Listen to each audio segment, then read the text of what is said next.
ஒரு சின்ன ஜெபம் பண்ணுவோம். இயேசுவின் நாமத்தினாலே இதோ இந்த 97வது சங்கீதத்தின் மூலமாக எங்களோடு பேசும், எங்களை உயிர்ப்பித்து வழி நடத்தும், பலப்படுத்தும். இயேசு கிறிஸ்து மூலம் ஜெபிக்கிறேன் ஜீவனுள்ள தகப்பனே. நீங்கள் எவ்வளவு தூரம் தேவனை கிட்டி சேர்றீங்களோ அவ்வளவு தூரம் உங்களுக்கு தேவ பலன் உங்களுக்குள்ளே இறங்கும். அல்லேலூயா. நீங்கள் வேத வசனத்தை கைக்கொண்டு பாவத்திலிருந்து விடுதலை ஆகி, இப்போ சாபத்திலிருந்து விடுதலை ஆகி, விக்கிரகத்தை ஜெயித்து, பூமியில் மாம்சத்தை ஜெயித்து நீங்கள் வாழ வாழ வாழ தேவ பலன் உங்களுக்குள்ள கூடிக்கிட்டே இருக்கும். இது ஐயா கூடனா என்ன செய்யும்? 2 காரியம் செய்யும். அல்லேலூயா. ஒரு காரியம், நன்றியோடு கூட துதிக்கிறேன், இயேசுவின் சாயல் உங்கள் மேல் காணப்படும். உங்களை அறியாமலே உங்கள் மேலே இருக்கிற சாயலின் மூலமாய் உலகத்தை ஆளுகிற சக்திகள் உங்களை கண்டு பயப்படும். அல்லேலூயா. நீங்கள் அதை கண்டு தைரியமாக இருப்பீர்கள். உலகம் பூரா பிசாசுக்கு பயப்படும், நீங்கள் தைரியமாக இருப்பீர்கள். அடுத்தால உங்களுக்கு வைராக்கியங்கள் பெருகும். அடுத்தால நன்றியோடு பல காரியங்கள் அந்த அல்லேலூயா பிரசன்னத்தினாலே உண்டாகும், ஆசீர்வாதத்தினாலே உண்டாகும். எல்லாரும் சொல்லணும், நாம் தேவனுக்குள்ள ரட்சிக்கப்பட்ட உடனே நாம் பரிசுத்த ஆவியை பெறுகிறோம். பரிசுத்த ஆவி நம்மை அபிஷேகிக்கிறார். ஆண்டவர் நம்மை பிரசன்னத்தினால் நிரப்புகிறார். பிரசன்னத்தினால் நிரப்பி தேவ சாயலாகிய மகிமை நம் மூலமாய் தேசத்திலே காணப்பட செய்கிறார். அந்த மகிமை நம் மூலமாய் தேவ அக்கினியாய் வெளிப்படும். அக்கினியாய் வெளிப்படும். முதல்ல பரிசுத்த ஆவியை தருகிறார். 2வது அபிஷேகத்தை தருகிறார். அபிஷேகம் பிரசன்னத்தை தருகிறார். பிரசன்னத்துக்கு அப்புறம் மகிமையை தருகிறார். மகிமைக்கு அப்புறம் அக்கினியாய் மாற்றுகிறார். அல்லேலூயா. நம்ம எழுப்புதல் ஊழியத்தில் இந்த அக்கினியை நாம் முதல்ல இருந்தே விசுவாசித்து அறிக்கை செய்து கொண்டிருக்கிறோம். நல்ல கவனமாக இருந்தால் தான் உங்களுக்கு புரியும். வாசிக்கலாம் 5வது வசனம். வாசிங்க 27:5. ஆமென். உருகிற்று. ஆமென். பர்வதங்கள் எல்லாம், மலைகள், பர்வதங்கள் போன்ற கிரியைகள், பர்வதங்கள் போன்ற மலை போன்ற பிரச்சனைகள், அல்லேலூயா, பிசாசு நமக்கு முன்னாலே இருக்கிற மலையை போல பிரச்சனையை கொண்டு வருகிறவர்கள் எல்லாம் மெழுகு போல உருகிவிடும். நீங்க அதாவது முதல்ல பரிசுத்த ஆவியை பெற வேண்டும். நல்ல கவனமாக இருக்கணும். நான் என்ன சொன்னேன் இதுக்கு முந்தி? எல்லாரும் சொல்லுங்கன்னு சொன்னேன்னா என்ன சொன்னேன்?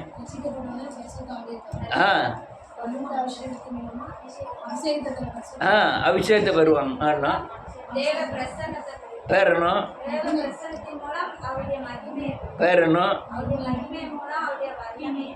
அக்னியை பெறணும். எப்படியோ எல்லாரும் சொல்லி ஒரே இதை நிறைவேற்றிட்டீங்க. தனித்தனியாக சொல்றதுக்கு பதில் எல்லாரும் சேர்த்து சொல்லிட்டீங்க. அல்லேலூயா. முதல்ல நீ ரட்சிக்கப்படுவது சுத்தமுள்ளதாக இருந்தால், உண்மை உள்ளதாக இருந்தால், நீங்கள் விரும்பினாலும் விரும்பாவிட்டாலும் திருத்துவ தேவனாகிய பரிசுத்த ஆவியானவர் உங்களை ஆள ஆரம்பிப்பார். ஆனால் நீங்கள் மனம் திரும்ப மாத்திரம் உண்மைத்தன்மையாக இருக்கணும். 5 புலன்களை அடக்கி இருதயம் சொல்லும். நீங்கள் குற்றவாளியாக உங்களை தீர்க்காதபடி இருக்கும் உங்கள் இருதயம். அப்படி இருந்ததுன்னா நீங்கள் பரிசுத்தாவினால் நான் துள்ளுகிற அந்த அல்லேலூயா நம்ம ஆட்சி பாட்டிமார்கள்லாம் பேசுகிற அந்நிய பாஷையை பற்றி நான் பேசவில்லை.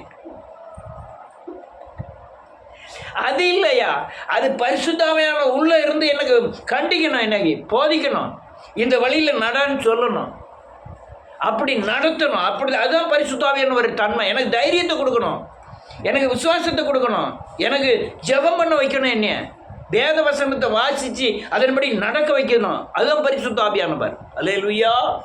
இந்த பரிசுத்த ஆவியானவருடைய கீழ் நான் சொல்லுதல் உங்களுக்கு புரியுதா? கேட்குறீங்களா இல்லையா? கேட்டால் தான் உங்களுக்கு பிரயோஜனமாக. ஆவிக்குரிய மனுஷன் வளர்ச்சிக்கு உண்டான சத்தியத்தை பேசி கொண்டு இருக்கிறேன். அப்படியே இருந்துடக்கூடாது. இயேசுவின் நாமத்தினாலே இந்த பரிசுத்த ஆவியின் அல்லேலூயா தேர்ச்சி, அதாவது வளர்ச்சி உங்களுக்கு அபிஷேகத்தை கொடுக்கும். அபிஷேகம் என்ன செய்யணும்னா 2 விதமான அபிஷேகம். அபிஷேகத்தின் கிரியை 2. ஒன்று ராஜாவுக்காக அபிஷேகம், இன்னொன்று ஆசாரியனுக்குடைய அபிஷேகம். எப்பவுமே சொல்லி கொடுத்தது தான். எதுக்குண்டான அபிஷேகம்? ராஜாவின் அபிஷேகம் எதற்கு? இல்ல, உலகம் முழுவதும் சொல்லுங்க பிசாசு ஆளுகை செய்கிறான். நான் பிசாசை ஆளுவதற்காக அபிஷேகம். அப்ப நான் உலகம் முழுவதும் ஆளுவதற்காக அபிஷேகம்.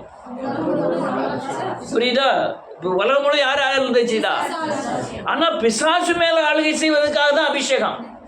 இயேசுவின் நாமத்தினால பிசாசை துரத்துவீர்கள். அது உங்களை விட்டு என்ன செய்யும்? ஓடி போவோம். எதிர்க்கிறீர்கள் அவனை உங்களை விட்டு.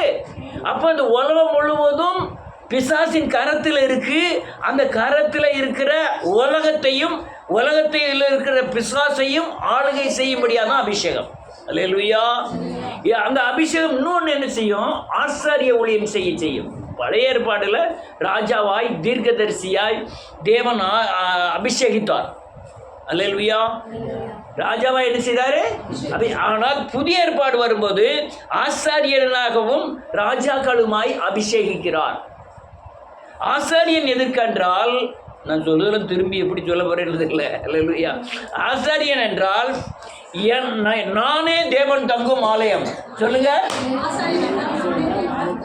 இந்த ஆலயத்தில் கர்த்தராகிய இயேசு கிறிஸ்து வீற்றிருக்கிறார். அவரை என் ஆவி ஆத்மா சரீரத்தின் மூலமாய் மகிமைப்படுத்துவதற்காக தேவன் எனக்கு ஆசாரிய அபிஷேகத்தை தந்திருக்கிறார். என்ன சொன்னேன்? மூப்பர் சபை மூப்பர் சொல்லுங்க. இல்லையா?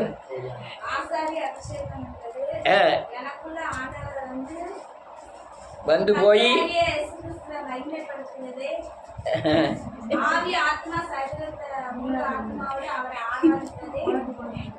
குழந்தைகள் அங்கேயும் இங்கேயும் சொல்லுத. முதல்ல கொஞ்சம் சொன்ன உடனே கேள்வி யாரும் சொல்லதுக்கு முந்தி நம்ம மனசுக்குள்ளே ஒரு தடவை சொல்லிக்கணும்.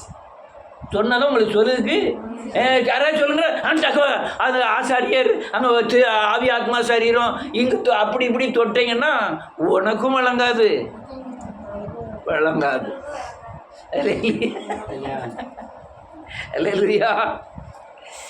என்ன சொன்னேன்? நம் சரீரம் தேவன் தங்கும் ஆலயம். நமக்குள் கர்த்தராகிய இயேசு கிறிஸ்து இருக்கிறார். அந்த கர்த்தராகிய இயேசு கிறிஸ்துவை ஆவி ஆத்மா சரீரத்திலே மகிமைப்படுத்தும்படியாய் ஆசாரிய ஊழியம் செய்யும்படியாய் ஆசாரியனாய் என்னை அபிஷேகித்திருக்கிறார். அது அந்த அப்படின்னாரு ராஜா. ரொம்ப கதை, நான் ரொம்ப காரியத்தை சொல்லிட்டு இருக்கேன். நீ திரும்பி அந்த வித சத்தியத்தை கேட்டால் தான் புரியும். இந்த ஆசாரிய ஊழியத்திற்காகவும் இந்த ராஜாவின் ஊழியத்திற்காகவும் இந்த அபிஷேகமானது சகல சத்தியத்திற்குள்ளும் உங்களை நடத்தி கொண்டு போகும். அல்லேலூயா. ஒருவனும் உங்களுக்கு போதிக்க வேண்டிய அவசியம் இல்லை. அந்த அபிஷேகம் என்ன செய்யும்னா சகல நுகத்தடிகளையும் முறிக்கும். நுகத்தடினா என்னது? உங்களை தான் கேட்க. ஆலயத்தில் வீற்றிருக்கிற சொல்லுங்க பரிசுத்த தேவனை ஆராதிக்க கூடாதபடி எனக்குள் தடை உண்டு பண்ணுகிற ஐம்புலன் கிரியைகளை இந்த அபிஷேகம் என்ன செய்யும்? அழிச்சிடும். என்ன செய்யும்? நான் சொல்ற பொய் எனக்குள்ள இருக்கிற தேவனை ஆராதிக்க முடியல. இந்த பொய்யை அழிக்கிறதுக்கு என்னென்ன வழி உண்டோ அது சிச்சையை கொடுக்கலாம், அல்லது கண்டிப்பை கொடுக்கலாம், அல்லது போதிப்பை கொடுக்கலாம். எந்த ஒரு வகையில் இந்த தீட்டை அவர் தூர எடுத்தால் தான் பரிசுத்த ஆராதனை நீங்கள் என்ன செய்ய முடியும். அதுக்காக தான் அபிஷேகம் கொடுக்கப்பட்டிருக்கிறது. அல்லேலூயா. அநேகர் அபிஷேகத்தை எப்படி காட்டுறாங்கன்னா ஆவியை அல்லையா எனக்குள்ள ஆண்டவர் இருக்கிறாருங்கிறத அந்த குதிச்சு சத்தம் போட்டு அந்நிய பாஷை பேசி காமிக்கிறாங்க. அது இல்லை. நீங்கள் பாவத்தை ஜெயிக்கிறது தான் அபிஷேகம். நுகத்தடியை முறிப்பதற்கு தான் அபிஷேகம். அல்லேலூயா. நீ ராஜாவாய் இந்த பூமியில சத்துருவை ஆளுகை செய்வதற்கு தான் அபிஷேகம். இந்த பூமியில அல்லேலூயா நன்றியோடு கூட துதிக்கிற வேத வசனங்கள்ல அர்த்தம் புரியல. இந்த அபிஷேகம் வந்துட்டுனா அந்த அர்த்தம் உங்களுக்கு புரிய ஆரம்பிச்சிடும். சத்தியம் வெளிப்படும். அல்லேலூயா. இப்போ இந்த பரிசுத்தாவிக்கு அப்புறம் அபிஷேகத்துக்கு அப்புறம் அது பிரசன்னமாய் மாறும். அல்லேலூயா. கதை சொன்னால் புரியும். இப்படி நீங்கள் சத்தியத்தையே சொல்லிட்டு போனால் எப்படி புரியும்? ஒரு ஊரில் ஒரு ராஜாவுக்கு 2 மனைவிகளாம், மனைவிக்கு 4 குழந்தை. இது பதியும், அது நல்ல பதியும், பிரிண்ட் ஆகும். ராஜாவா 2 மனைவியா, 4 பிள்ளைகளாம், 3 பிள்ளைகளாம். ஒரு மூத்த பிள்ளை பேர் நிஷியாவா, 2வது பிள்ளை பேர் அதுன்னு நினைச்சேன், டக்குன்னு புரியும். நீங்க இப்படி சொல்லிட்டு போனீங்கன்னா எப்படி புரியும்? அல்லேலூயா. நல்ல கேளுங்க, உங்களுக்குள்ள தேவ அல்லேலூயா அபிஷேகம் பூர்ணப்பட்டால் மட்டுமே, சொல்லுங்க, உங்கள் மூலமாய் பிரசன்னம் வெளிப்படும். நல்ல கேளுங்க, பிரசன்னம் என்பது எனக்கு முன்பாக அவர் இருக்கிறார், அவருக்கு முன்பாக நான் இருக்கிறேன்.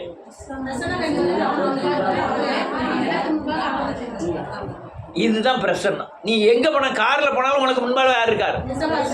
நீங்க அவருக்கு உனக்கு முன்பாக அவர் இருந்தாருன்னா அவருக்கு முன்பாக யார் இருக்கா? அதான் அவன் சொன்னான், யார்? எலியா. நான் முன்பாக நிற்கிறவனாகிய நான் சொல்லுகிறதாவது மலை அடைஞ்சிடும், பெய்யாதே. அல்லேலூயா. அப்போ தேவன் அவங்க அதான் தாவீது என்ன சொல்ல தெரியுமா? நான் எப்போதும் அவரை எனக்கு முன்பாக வைத்துக்கிட்டே இருக்கேன், எப்பவுமே அவரை முன்னால வச்சுருக்கேன் ஐயா. அதனால நான் அசைக்கவே பட மாட்டேன். அப்போ நீங்க ரட்சிப்புகளை கரெக்டா இருக்கணும், அபிஷேகத்துல கரெக்டா இருக்கணும். நீ அபிஷேகம் பெற்று பிசாசை ஜெயிச்சிருக்கணும், சரியான ஆராதனை செய்ய வேண்டும். அப்பதான் என்ன வெளிப்படும்? பிரசன்னம் வெளிப்படும். பிரசன்னம் வெளிப்படுதுன்னா அது ஒரு தைரியம், அது என்னது? அது ஒரு இளைப்பாறுதல். பிரசன்னம் என்னது? இளைப்பாறுதல். இந்த வேதம் சொல்லுது, இந்த பிரசன்னத்தினாலே மலைகளும் உருவி போகுமா. அதுக்கப்புறம் மகிமையும் அக்னியும் 100 நாள் பார்ப்போம். ஆண்டவர் மோசே சொன்னான், ஆண்டவரே உம்முடைய சமூகம் எனக்கு முன்பாக செல்லாதிருந்தால் என்ன செஞ்சிடாதியும், அனுப்பிடாதியும், என்ன அனுப்பாதியும். சமூகம்னா என்னது? பிரசன்னம்.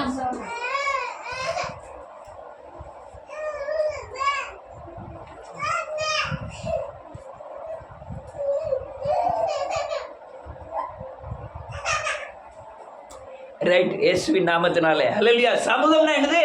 பிரசன்னம். இந்த பிரசன்னம் என்ன செய்து? உனக்கு முன்னால போய், அல்லேலூயா, உனக்கு எதிரியா இருக்கவங்கெல்லாம், அல்லேலூயா, எதிரியா இருக்கிற சத்ருவை எல்லாம் மடங்கடித்து உங்களை நேர் வழியாய் நடத்தி கொண்டே போகும். அல்லேலூயா.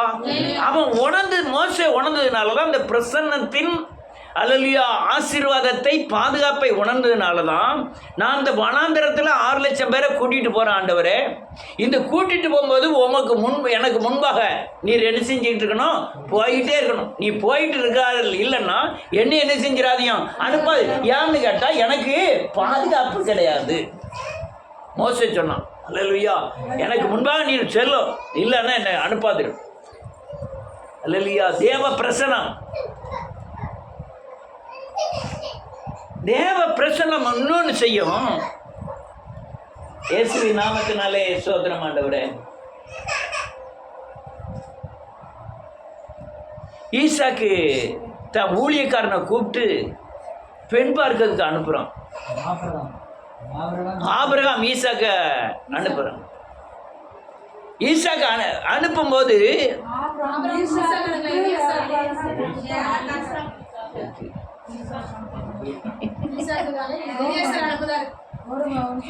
ரைட்.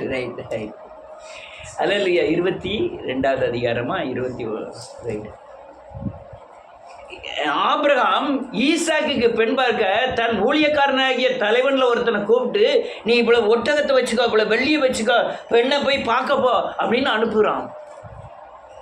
அனுப்பும்போது சொல்லலாம், நீ இந்த ஜாதியில தான் பார்க்கணும், எல்லா ஜாதியிலையும் பார்த்துடக்கூடாது. ஆனால் பெண்ணை பார்க்கும்போது இந்த நகையெல்லாம் அவட்ட கொடுத்துட்டு அவளை திருமணம் ஆகும்போதுக்கு கூட்டிட்டு வந்துரு அப்படின்னு சொல்றான். அல்லேலூயா. இப்படி போகும்போது தான் அவன் சொல்றான், நீ மட்டும் போகல, உனக்கு முன்பாக ஒரு தூதனை ஆண்டவர் என்ன செய்வாரு? அனுப்புவார். நீ போகும்போது போனப்பா, அதை அந்த தூதனை அனுப்புனதுனால தான் அவன் வேலைக்காரன் சொல்கிறான், இங்கே நான் போவேன், என்னாருலாம் கேட்க மாட்டேன், நீயான்னு கேட்க மாட்டேன், அந்த பிள்ளை உனக்கும் ஒட்டகத்துக்கும் நான் என்ன செய்ய வருவேன், தண்ணி கோரி ஊற்றுவேன் அப்படின்னு சொன்னால் அவள் தான் என் முதலாளிக்கு உண்டான மனைவின்னு நான் ஒத்துக்கிடுவேன் அப்படின்னு தேவனோடு எனக்கு பொருத்தனை இல்லையே, அது பொருத்தனை இல்லை, அது ஒப்பந்தம் பண்ணுதான். ஆண்டவரே இப்படி அப்படின்னு கரெக்டாக அவள் ரெபேக்காள் வர்றா. ரெபேக்காள் வந்து கரெக்டாக சொல்கிறா, நான் உமக்கும் உங்களோட ஒட்டகத்துக்கும் தண்ணீர் வார்ப்பேன் அப்படின்னு. 10 ஒட்டகம் கொண்டு போயிருக்கான். 10 ஒட்டகம் இப்போ உள்ள பென்ஸ்காருக்கு சமம். அவ்வளவு நகைகள். இப்போ உள்ளதெல்லாம் பெண்ணுக்கு நகையை போட்டு கட்டிட்டு வராங்க. அப்பமெல்லாம் நகையை கொடுத்து தான் கட்டிட்டு வரணும். அதனால எல்லாரும் அவங்க வீட்டில் கேட்டுருங்க நகையை. நகையை போட்டுதாங்க. அதான் அந்த இவன் சொல்லுவார் ராகேலும் லேயாலும் எங்கள் அப்பா இருக்காங்களா, எங்களை காமிச்சு பணத்தை பூரா வாங்கி அவன் வாய்க்குள்ளே போட்டுக்கிட்டான். யார்? லாபான். இதேன் பிள்ளைகள் உனக்கு கட்டித்தரேன், நீ நகையெல்லாம் தான்னு கேட்டு வாங்கி அவன் வாயில் போட்டுக்கிட்டானா. அங்கே கட்டியும் கொடுக்கல, நகையும் திருப்பி கொடுக்கலையாம் அப்படின்னு அவன் சொல்கிறான். அல்லேலூயா. இந்த இந்த அல்லேலூயா. இந்த எலியேசரோட ஆபிரகாம் அனுப்பின ஊழியக்காரனாகிய எலியேசரோட தேவ சமூகம் முன்னால் தேவ தூதனாகிய சமூகம் அவருக்கு முன்பாக சென்றதுனால, பிரசன்னம் அவரோடு கூட சென்றதுனால சரியான பெண்ணை தேவன் நியமித்தார். அல்லேலூயா. இந்த பிரசன்னம் நிறைய காரியங்களை செய்யும் இயேசுவின் நாமத்தினாலே. அல்லேலூயா. நீ சிரிச்சுட்டே இருக்கலாம். அல்லேலூயா. பயப்பட வைக்காது, தைரியமாக இருக்க வைக்கும். எலியா ஆகாப்கிட்ட போய் சொல்கிறான், தேவனுக்கு முன்பாக நிற்கிற நான் சொல்லுகிறது 3 வருஷம் என்ன செய்யாதே, மழை பெய்யாது அப்படிங்க. என்ன நடக்கும் தெரியுமா? பஞ்சத்தை விடுங்க, எலியாவோட கதி என்னாகும்? அவன் யாரு தெரியுமா? ஆகாப்பு. அந்த இஸ்ரேலின் ராஜா, ஏகப்பட்ட இராணுவ பலம் உள்ளவன். அல்லேலூயா. ஏகப்பட்ட பணம் உள்ளவன். அவன் முன்னால் போய் சொல்கிறான் ஏ அப்படின்ட்டு. இது அவன் பேசலை, என்னது பேச தெரியுமா? அவன் மேலே இருந்த தேவ பிரசன்னம். நான் தேவனுக்கு முன்னால் நிற்கிறவன், எனக்கு தேவன் எனக்கு முன்பாக இருக்கிறார். இந்த ஆகாப்பே, இஸ்ரவேலே நீதான் என்ன செய்ய கலங்க பண்ணுகிறவன் அப்படின்னு சொன்னதுக்கு எவ்வளவு தைரியம் வேணும். அவன் பேசல, அதே ஆவியானவருடைய அந்த பிரசன்னம் பேச வைத்தது. இதெல்லாம் பிரசன்னத்தின் தன்மை. உங்களுக்குள்ள பிரசன்னம் இருக்காங்கிறதுக்கு அடையாளம் என்ன தெரியுமா? நீங்க எப்பவும் உள்ள இருக்கிற தேவனை மகிமைப்படுத்திக்கிட்டே இருப்பீங்க, பிசாசை ஜெயிச்சுக்கிட்டே இருப்பீங்க. அல்லேலூயா. எப்பவும் பிசாசு வர்ற வழிகள் வெளியே இருந்து வரலாம், உள்ள இருந்து வரலாம். பிசாசு எங்கிருந்து வரும்? வெளியே இருந்து வருமா, உள்ள இருந்து வருமா?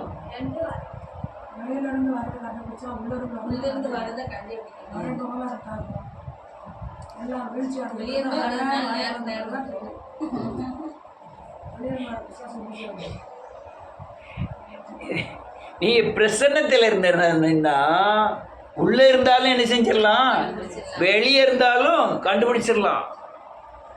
நீ பிரசன்னத்தில் இருந்தனா இல்லைன்னா உள்ள இருந்தும் கண்டுபிடிக்க முடியாது, வெளியே இருந்தும் கண்டுபிடிக்க முடியாது.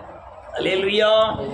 இந்த பிரசன்னம் தைரியத்தை மட்டுமல்ல, ஆராதிக்க செய்வதை மட்டுமல்ல, பிசாசை ஜெயிக்க பலன் தருவது மட்டுமல்ல, அது அல்லேலூயா அந்த சத்துரு யாரு, அல்லேலூயா தேவனுடைய மகிமை என்ன, தேவ சத்தியம் என்ன என்கிறத கிளீனாக உங்களுக்கு போதிக்கும். நல்லா கவனிச்சதான் புரியும். யோவான் சாணன் ஞானஸ்தானம் கொடுக்குறான். சொல்றான், பிரியம்பாம்பு குட்டிகளே வரும் கோபத்துக்கு யார் பார்த்து சொல்லலாம்? பரிசேயரை சதிசேயரை பார்த்து சொல்றான். இந்த பரிசேயரும் சதிசேயரும் விரியம்பாம்பு குட்டிதான்னு சொல்லி யாருக்கு தெரியுது? இந்த யோவான் சாணனுக்கு தெரியுது. அவனுக்கு கரெக்டா தெரியுது. அவன் தேவ பிரசன்னத்தில் இருக்கிறனால இது விரியன் பாம்பு குட்டினா என்ன? பழைய பாம்பாகிய சர்ப்பம். எந்த சர்ப்பம்? ஆதாம் ஏவாளை வஞ்சித்த ஆதியாகமம் 3வது அதிகாரத்தில் வந்த சர்ப்பம். ஆமென். அதோட குட்டி, பாம்பு குட்டி. எப்படி பாம்பு குட்டியா மாறிச்சு? அவன் ஆதாமுக்கும் ஏவாளுக்கும் விதைத்த களையில முளைத்த இந்த சத்துருவின் கிரியைகள் ஒவ்வொரு பரம்பரையாய் தொட்டு தொட்டு தொட்டு தொட்டு இங்க எப்ப ஆற்று வந்து நிக்கி இந்த பரிசேர் சதுசேற்ற வந்து நீ நம்மகிட்டையும் கொஞ்சம் கொஞ்சம் இருக்கு, கொஞ்சம் கொஞ்சம் பேருக்கு கொஞ்சம் கொஞ்சம் நிறைய இருக்கா, கொஞ்சம் இருக்கா. ஆண்டவர் பிரசன்னம் அதிகம் இருக்கா, பாம்பு குட்டி நிறைய இருக்கா? பாம்பு குட்டி இருக்கா, பிரசன்னம் இருக்கா? ரெண்டு இருக்கு.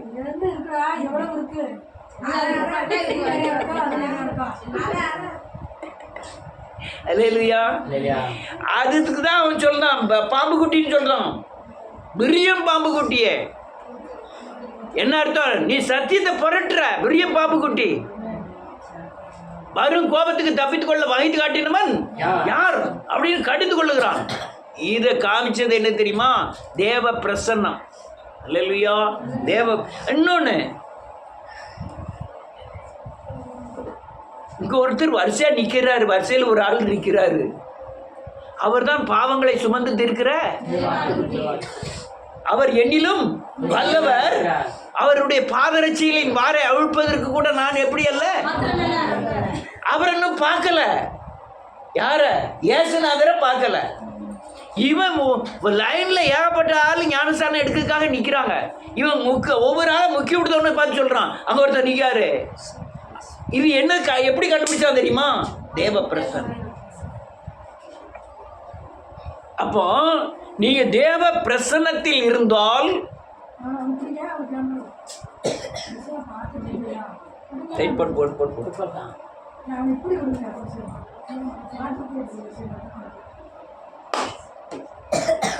நீங்க தேவ பிரசன்னத்தில் இருந்தால் நீங்க எல்லாத்தையும் கண்டுபிடிக்க முடியும். ஒரு ஆள் பேசும்போதே உங்களை என்ன யாதுன்னு கண்டுபிடிக்க முடியும். நீங்க அப்படி கண்டுபிடிக்கிறதும் கிறிஸ்துவம். நம்ம வீட்டில் நம்ம அண்ணன் தம்பியே அக்கா தங்கச்சியே வராங்க, இவங்க பேசுகிற வார்த்தை நம்ம ஆவிக்குரிய வாழ்க்கையிலேருந்து நம்ம நழுவ வைக்குமா, நிறுத்த வைக்குமா? புரியணும். நமக்குள்ள என்ன செய்யணும்? அக்கா தான், அண்ணன் தான். ஆனால் இவங்களோட நம்ம ஐக்கியம் வச்சு இந்த வார்த்தையை நான் எடுத்துக்கிட்டோம்னா நான் கீழே விழுந்துருவேனா, நிற்பேனா? இயேசுநாதர் எனக்குள்ளே இருப்பாரா, என்னை விட்டு போயிடுவாரா? இதெல்லாம் தேவ பிரசன்னம் உங்களை உணர்த்தும். எந்த இடத்துல என்ன பேசணும், என்ன பேசக்கூடாதுன்னு உணர்த்தும். அல்லேலூயா. நான் அடிக்கடி இந்த சாலமோன் தான் நினச்சி பார்ப்பேன். சின்ன பையன் மாதிரி இவனுக்கு எத்தனை வயசு, எத்தனாவது பிறந்த நாள்? 12. அவனுக்கு ஒரு 15-16 வயசு. யார்? சாலமோன். அங்கே ரெண்டு தாய் ஒரு பிள்ளை, 2 பேரும் என் பிள்ளைங்காங்க. அவங்க பார்த்துட்டு வரும்போதே பேசிட்டு வராங்க. அண்ணா இருக்கிறார்களா? 16 வயசு தான் ஜோஸ்வா. இவர் எங்கே? சாலமன். இங்கே இவர் எங்கே நமக்கு நியாயத்தை சரியானபடி தீர்ப்பு செய்வார் அப்படின்னு சொன்னோன்னே அவன் வாய் அசைவ வச்சே கண்டுபிடிச்சிட்டான் சாலமன். உடனே உள்ளே போயிட்டு டக்குன்னு என்ன போயிட்டு அவர் தாடி கிடியெல்லாம் வச்சுக்கிட்டு மீசைலாம் ஒட்டு தாடி ஒட்டு மீசை வச்சுக்கிட்டு வந்து உட்கார்ந்தான். அதே பெண்கள் சொல்லிட்டு வராங்க, அது பேரன், இதுதான் தாத்தா, இவர் கரெக்டாக சொல்லிடுவார், கரெக்டாக நமக்கு நீதி. உடனே கொண்டு வந்தா பாதி வெட்டி விடு அப்படின்ட்டான். ஆனால் பெத்த மனம் ஏறிய ஆரம்பிக்க. என் பிள்ளை அங்கே அவட்ட எதிரிட்டு இருந்தாலும் வளர்ந்துட்டு போட்டு உயிரோடாவது இருக்கணும், அதனால அவளே வச்சுக்கிட்டு போட்டோம் அப்படிங்க. அவள் என்ன சொல்லுதா? வெட்டி கொடுத்துரு. அப்போ அவள் பிள்ளை உடனே கண்டுபிடிச்சான், அவள் தான் உண்மையான தாய் அப்படின்ட்டு. சாலமோன் நீங்கள் சின்ன பிள்ளைகள் நான் பாடத்தில் படிச்சிருக்கேன், அதெல்லாம் இந்த புக்கில் பைபிளில் வரல. நடக்கும் பொழுதே எறும்பு எறும்பில் மேய்ச்சிடக்கூடாதுங்கிறதுக்காக அந்த எறும்பை தூக்கிறதுக்கு மயில் தொகையை வச்சுக்கிட்டு போவானோ சாலமோன். அவ்வளோ பெரிய சாலமோன் தான் துரோகியாக மாறிட்டான் கடைசியில். அல்லேலூயா. தேவ பிரசன்னமானது அந்த ஞானத்தை கொடுக்கணும்னு சொல்ல வரேன். வேத பிரசங்கில நீங்கள் 2வது அதிகாரத்தில் 2வது வசனம் நினைக்கிறேன், நான் ஞானத்தோடு இருக்கும்போதே மதுபானத்தினாலே என் சரீரத்தில் மதுபானத்தினாலே சீராட்டினேன். என்னத்தை? தேகத்தை. அப்போ என்ன அர்த்தம்? எல்லாரும் மதுவை குடிக்கத்தான் செய்வாங்க. இவன் என்ன செய்யலாம்? குளிக்கான். என் தேகத்தை மதுவினாலே சீராட்டினேன், நான் இச்சித்த பொருள்கள் ஒன்றுமே நான் மிச்சம் அடையாமல் இருந்ததில்லை அப்படிலாம் சொல்கிறான். இது என்னது? தேவ பிரசன்னம் இழந்ததற்கான அடையாளங்கள். அல்லேலூயா. இவன் பவுல் போயிட்டே இருக்கான். அங்கே ஒருத்தன் மாய வித்தை பண்ணுறான். அவனை பார்த்து என்ன மகனே, இன்னொரு மகனேன்னு சொல்லுவானே. யாரோ எடுத்து வாசிங்களேன். 13வது அதிகாரம் அப்போஸ்தலர் நடவடிக்கைகள் புத்தகம் 8வது வசனத்தில் வாசிக்கலாம். 13:8 பக்கம் 180.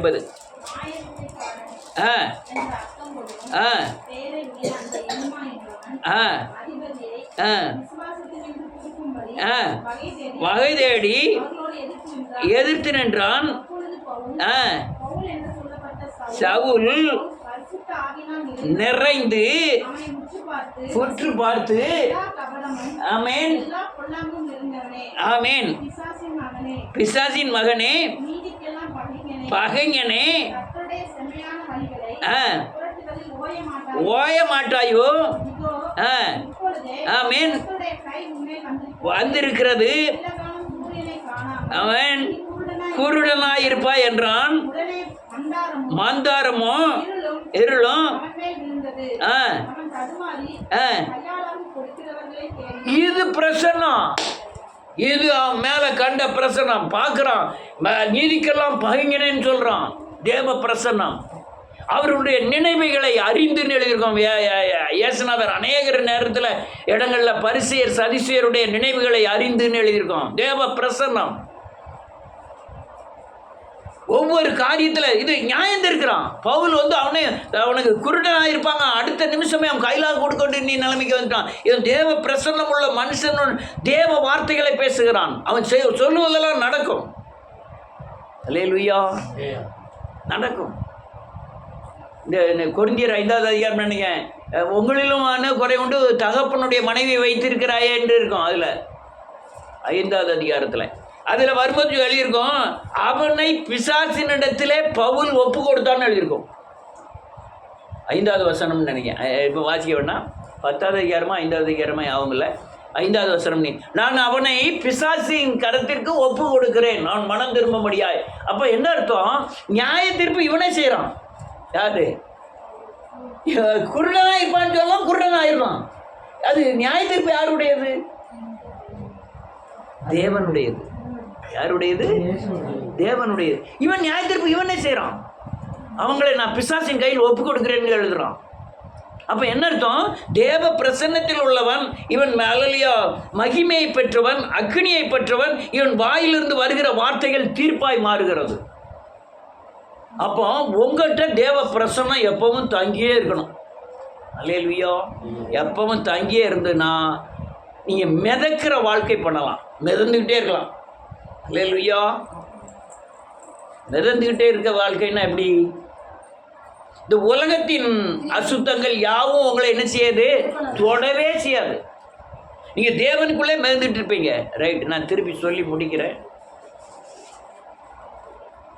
ஒரு மனிதன் அபிஷேகத்தை பெற்று அல்ல, பரிசுத்தாவியை பெற்று அபிஷேகத்தை அல்ல, மனம் திரும்பி பாவ மன்னிப்பின் நிச்சயத்தை பெற்று ரட்சிக்கப்பட்டு அவன் பரிசுத்தாவியை பெற வேண்டும்.